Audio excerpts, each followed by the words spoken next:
Fala, turminha, tudo bem? Espero que seja tudo bem com vocês. Vamos falar da folha paralela do Inter? Vamos?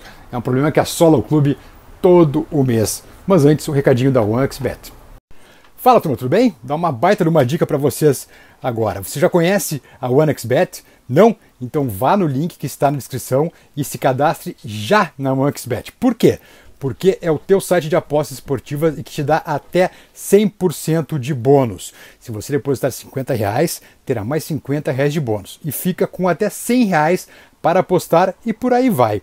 Esse bônus pode chegar até R$1.200. Disse R$1.200. Então, não perde tempo, não perde essa oportunidade e te cadastra agora mesmo lá na OneXBet e usa o cupom promocional que também está no vídeo. São inúmeras possibilidades. Usando o código que está aqui, vocês tocam ficha na OneXBet e sejam felizes. Ó, tem grandes apostas aí. Ontem eu falei certo, ontem eu acertei. Ó, Caxias 1, Grêmio 1. Acertei na mosca. Então, já dei aquela faturada na OneXBet. Pois então, a questão é a seguinte. Dia 17 de abril, o Inter vai ter uma reunião muito importante no Conselho Deliberativo. Não é aquela reunião de quebrar pau da Liga, Libra contra LFF, LFF contra Libra, enfim, não é essa. Mas é uma reunião muito importante também porque é sobre o balancete do clube em 2022. O que acontece? E tem muito nisso, melhor dizendo, a explicação da falta de condições do Inter de contratar grandes reforços. Além da imprevidência da direção, claro, que teve 40 dias aí, ano passado, no final do ano, com Copa do Mundo para contratar e não contratou ninguém. Achou que tinha um baita grupo já para ganhar o gauchão. Deu no que deu. Mas enfim, o que ocorre? Em virtude de dívidas antigas, né, e dívidas gerais do clube, né, e da atual gestão também, mas também dívidas antigas, o Inter paga todo mês mais de 9 milhões de reais para seus credores. Entre os credores, por exemplo, estão empresários de futebol, para quem o Inter deve 64 milhões de reais. Vou repetir. O Inter deve 64 milhões de reais para empresários de futebol. A folha do Inter, atualmente, a folha do time atual, do elenco do Mano Menezes, está cerca de 10,5, 11 milhões de reais.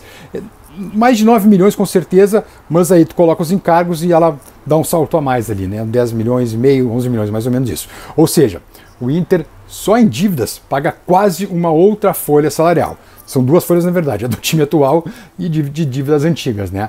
Uma pequena fortuna por mês que o Inter tem que pagar aí a seus credores.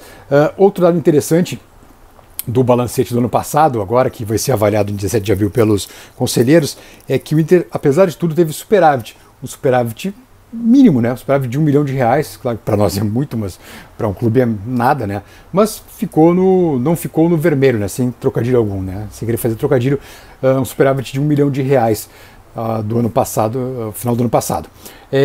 Outro dado interessante é que a Adidas paga 8 milhões e 300 mil reais para o Inter de royalties, em virtude das vendas das camisetas, né, dos seus uniformes, enfim. Tomara que aumente esse valor, né? Tomara que esse número aumente. E o que mais que eu ia dizer para vocês? E um dado curioso, eu achei um dado curioso. Entre folha de jogadores e o quadro funcional do clube, tudo, o Inter gasta 22 milhões por mês. Alto, né? Um valor muito alto, enfim. Mas eu queria dizer o seguinte. Por isso o Inter perde o Ademir, por exemplo, para o Bahia City, né, que tem dinheiro para bancar na hora. O Ademir, Atlético Mineiro, ex-América também, que o Inter queria e não conseguiu. Por isso que o Inter tem tanta dificuldade em contratar. E também por isso que tem que contratar jogadores em fim de contrato, né, que ficam menos caros, na verdade, né, acerta praticamente com o jogador, como foi com o Arangues, por exemplo, como foi com o Gustavo Campanharo, que estava com 4 meses de salário atrasado lá na Turquia. Mas, muito em virtude dessa folha paralela, porém, não vamos passar pano para a direção, também em virtude da imprevidência da direção atual, que achou que tinha um timaço nas mãos, um baita no elenco, e quando tu vê, tu tem que ter o Estevão com 1 ano de profissional saindo do banco para tentar fazer um gol no jogo decisivo e errar. Não culpa do Estevão, tá? Não é culpa do Estevão, mas, cara, afinal de contas, está em formação, ele tem 1 ano só de profissional, mas tem muito disso de uma imprevidência da direção que não reforçou o time como deveria. Folha salarial, folha paralela, e também essa questão de o atraso da direção em ir atrás de reforços, por isso que o Inter vai se forçar no meio do ano, tomara que ainda em boas condições de Libertadores, em boas condições de Copa do Brasil, em boas condições de brigar pelo Brasileirão, mas a grande questão é essa, o Inter então tem essa folha paralela que come quase não come uma folha salarial inteira também do elenco, né? E por isso também não consegue competir com outros players aí no mercado nacional e internacional até. Por isso precisa esperar que jogadores acabem seus contratos, estejam em fim de contrato para poder contratá-los. Então era isso por enquanto, meu turma. Dia 17 de abril, essa importante reunião. Deixem o like, tá? Por favor, é muito importante o like para o canal, para o algoritmo, enfim, para fortalecer o canal. Like, vocês compartilhem também, contem com os amigos aí, falam, o corneteiro do B está falando bobagem, coisa e tal, ou concordo com o B, coisa e tal. Mas deixem o like, por gentileza, tá? Só não custa nada, só apertar o dedinho ali na tela, ali embaixo, e que ajuda bastante o canal, tá bem? Agora uma frase motivacional do senhor Michael Jordan, no nosso Palavra Colorada, né? A tradicional Palavra Colorada, que é aquela frase de incentivo, né? Que eu acho importante, sempre legal a gente dar um incentivo para todo mundo, até mesmo para nós, e para o clube também, né? A frase do Michael Jordan, então, o maior deles. Obstáculos não devem te impedir. Se você encontrar uma parede, não desista, descubra como escalá-la. Legal? Nos vemos logo em seguida, turma. Até mais!